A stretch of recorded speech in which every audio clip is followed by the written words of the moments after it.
Hi hello welcome to food truck Malabar. അപ്പോൾ ഇന്നൊരു Albaik style garlic സോസിൻ്റെ റെസിപ്പി ആയിട്ടാണ് ഞാൻ വന്നത്. ഈ ഒരു ഗാർലിക് സോസ് നമുക്ക് 1 വീക്ക് വരെയൊക്കെ ഫ്രിഡ്ജിൽ സ്റ്റോർ ചെയ്യാൻ പറ്റും. നമ്മുടെ ഫ്രൈഡ് ചിക്കൻ്റെ കൂടെയൊക്കെ കഴിക്കാൻ പറ്റിയ നല്ലൊരു ഗാർലിക് സോസാണ്. അപ്പോൾ നമുക്ക് റെസിപ്പി നോക്കാം.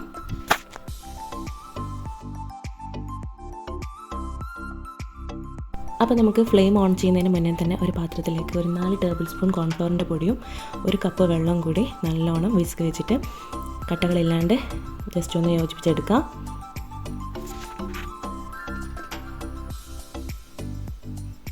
ഈ ഒരു സമയത്ത് തന്നെ ഒരു 1/4 ടീസ്പൂൺ ഉപ്പും കൂടി ആഡ് ചെയ്യണം. ഞാനതിൽ ക്ലിപ്പ് ആഡ് ചെയ്യാൻ വിട്ടുപോയതാണ്. ഇനി ഫ്ലെയിം ഓണാക്കി കൊടുത്തിട്ട് പാത്രത്തിൻ്റെ മേലെ വെച്ചിട്ട് നല്ലോണം കൈവെക്കാണ്ട് ഇളക്കി കൊടുക്കുക. ലോ ഫ്ലെയിമിൽ വേണം വെക്കാൻ വേണ്ടിയിട്ട്, കാരണം കോൺഫ്ലവർ ആയതുകൊണ്ട് പെട്ടെന്ന് തന്നെ തിക്കായി വരും, അടിയിൽ പിടിക്കാനുള്ള ചാൻസ് കൂടുതലാണ്. അതുകൊണ്ട് കൈവെക്കാണ്ട് നല്ലോണം ഇളക്കി കൊടുക്കുക.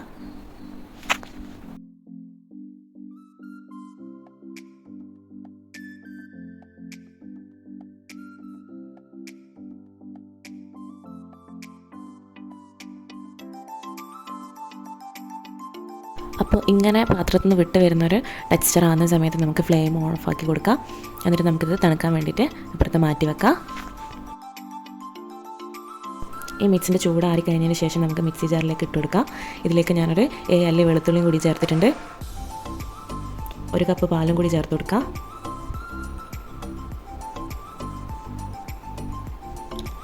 കാൽ ടീസ്പൂൺ ഉപ്പ്,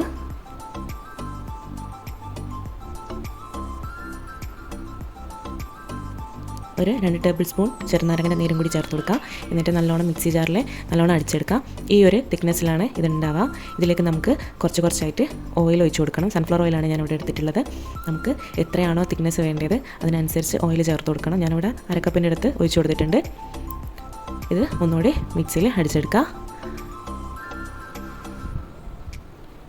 അപ്പോൾ നമ്മളെ തിക്കായിട്ടുള്ള ഗാർലിക് സോസ് ഇവിടെ റെഡി ആയിട്ടുണ്ട്.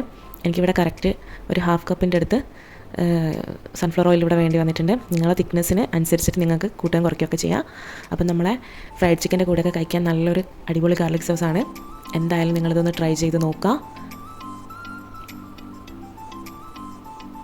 അപ്പോൾ എൻ്റെ വീഡിയോസ് എല്ലാം സബ്സ്ക്രൈബ് ചെയ്യാണ്ടാണ് കാണുന്നതെങ്കിൽ നിങ്ങളൊന്ന് സബ്സ്ക്രൈബ് ചെയ്തിട്ട് കാണുക, ഒന്ന് ലൈക്ക് ചെയ്യുക, ഷെയർ ചെയ്യുക. അപ്പോൾ ഓക്കെ, ബൈ.